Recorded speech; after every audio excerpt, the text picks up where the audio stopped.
मर जाए, कभी ये मर जाए। अब बताओ, छोटा भाई बड़े भाई को बद्दुआएं दे रहा है, तो छोटा भाई सही कर रहा है, काल के रख दो।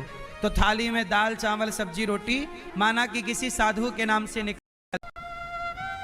पूतना बाहर से तो बड़ी सुंदर बनी थी, सज धज के आई, पर उसके भीतर भगवान को मारने का कपट था।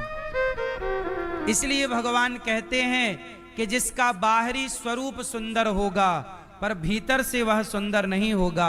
आप बाहर से बड़े सुंदर हैं पर भीतर कपट भरा है, तो भगवान कहते हैं ऐसों को हम देखना भी पसंद नहीं करते, जो भीतर से बुरे होते हैं। इसलिए कहता हूं, ऊपर से आपके साथ ऐसा लगेगा कि ये आपके बड़े हितैषी हैं, बड़े शुभ चिंतक हैं, पर वही लोग भीतर से आपको काटते रहते हैं, वही आपका नुकसान करते रहते। जिनको आपने अपना कहा, जिनको आपने अपना समझा, वही लोग आपका बुरा करते रहते। इसलिए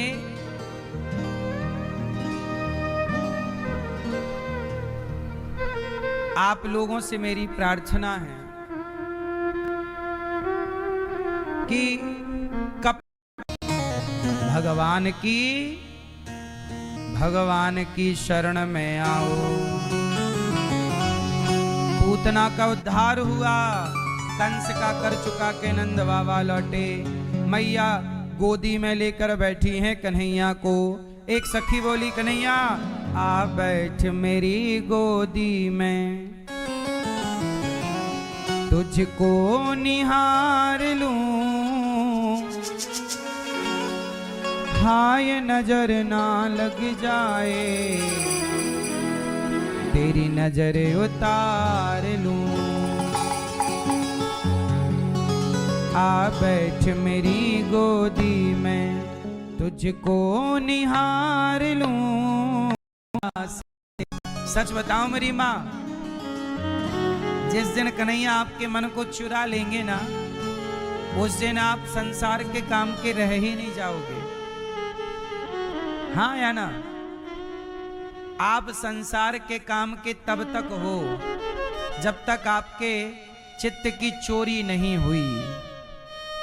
जिस दिन प्रभु चुरा लेंगे ना आपका चित्त, उस दिन आप जगत के काम के ना रह जाओगे, बेकाम हो जाओगे। लोग कहेंगे ये किसी काम का नहीं है या किसी काम की नहीं है। जैसे मीरा का दिल जब लगा, चोरी हुआ चित्त, तो फिर मीरा संसार के काम की नहीं रह गई।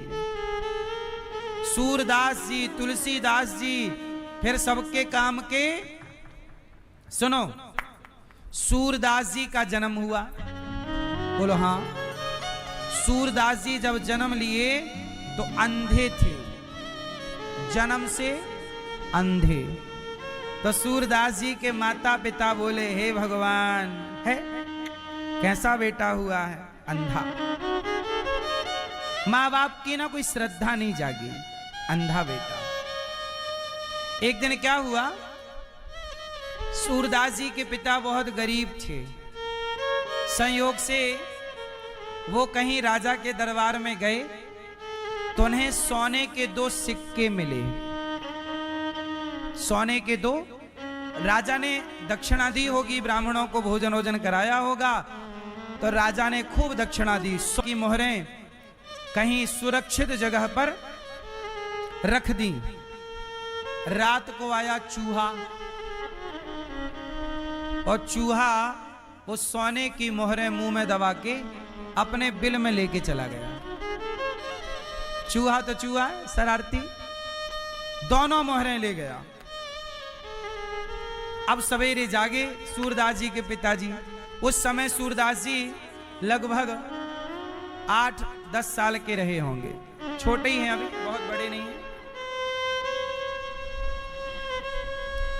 तो सूरदास जी के पिताजी जब जागे, देखे कि सोने की मोहरें गायब, तो सूरदास जी के पिताजी बोले कि मोहरें कहां गईं? पत्नी को कहा, सूरदास जी जगह मोहरें सूरदास जी बोले पिताजी हमें क्या पता। इतने से मुख में परीक्षित जी ने कहा, एक दिन मैया दही मंथन कर रही थी, भगवान ने साड़ी पकड़ ली, मां दूध पिलाओ। मैया बोली कि नहीं, तेरे लिए मक्खन निकाल रही हूं ताजा। बोले मक्खन नहीं, दूध पीना है। मैया दूध पिलाने लगी तो जो चूल्हे पे दूध चढ़ा था उफनने लग गया। दूध उतारने गई तो मैया की सारी मटकियां भगवान ने तोड़ दी। सारी मटकी भगवान ने तोड़ दी। अब सारा मक्खन बह गया। मैया ने डंडा उठाया और भगवान को पकड़ने चली, मारूंगी आज, पकड़ूंगी तुझे रस्सी से, आज उखल से बांधूं। जरा सोचिए, जिस परमात्मा के भय से यमराज भी थर थर कांपते हैं, आज वो भगवान को मारने और बांधने कौन चली? मैया। क्यों? क्योंकि भगवान बिक जाते हैं। क्या हो जाते हैं? हाँ, भगवान बिक जाते हैं। किसमें? किसमें? प्रेम में बिक जाते हैं। अरे राम नाम अति मीठा है, कोई गा के देख ले। अरे कृष्ण नाम अति मीठा है, कोई गा के देख ले।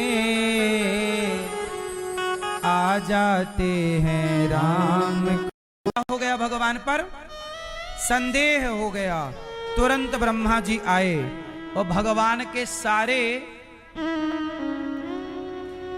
बछड़ों को चुरा करके ले गए। अब भगवान ने क्या किया कि जितने ग्वाल बाल ब्रह्मा जी ने चुराए, भगवान ही इतने ग्वाल बाल खुद बन गए।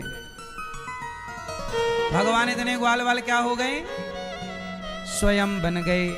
और बछड़े भी स्वयं भगवान चाहें तो, जैसे भगवान जब रास रचाए तो जितनी गोपियां थीं उतने कृष्ण बन गए। भगवान अनेक रूप बना सकते हैं। जैसे आपने पिक्चर देखी होगी डबल रोल वाली, एक हीरो के दो रोल रहते हैं, डबल रोल। बोलो हाँ। ऐसे मैया, ओ मोबाइल वाली मैया, मैया भी, गोपियों ने कहा भगवान को आप कितने सुंदर हैं। भगवान की सुंदरता का वर्णन। एक दिन क्या हुआ, भगवान ने गोपियों के कपड़े चुराए। क्या चुराए? जोर से। बाद में कपड़े लौटाए। अच्छा, कपड़े क्यों चुराए? भगवान ने वस्त्र इसलिए चुराए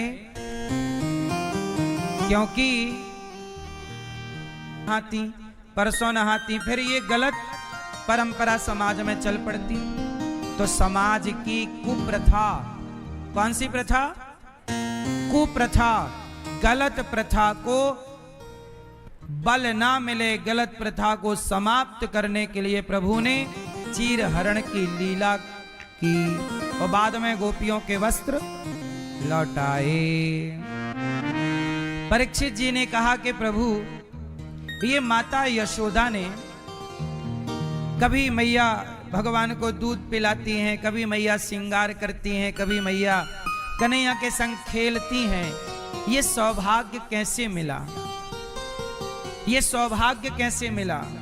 जरा आप हमें ये बताइए। तो कहा, सुखदेव जी ने कहा कि सुनो, माता यशोदा पिछले जन्म में जंगल से लकड़ियां काट काट के लाती थी। ये माता यशोदा कौन है? पिछले जन्म में कौन सा पुण्य किया कि इन्हें जगत के पालनहार पुत्र के रूप में प्राप्त हुए? तो जरा ये कथा सुनिएगा। मैया सुनो ध्यान से, सुनो। हम देते रहें, आपको भगवान देने के योग्य बनाए। कुछ ना कुछ रोटी देने के योग्य तो आप हैं ही। यदि हैं तो कल यहाँ 25 बेटियों का विवाह है, एक बेटी का कन्यादान आप कर सकते हो। तो बसाओ किसी का घर, माँ को रोटी जरूर भाव से झूम लें, फिर आरती करेंगे। हो दीवाना राधे का मुरली वाला श्याम गुजरिया न चले रे, गोवर्धन के धाम दीवाना राधे का, दीवाना राधे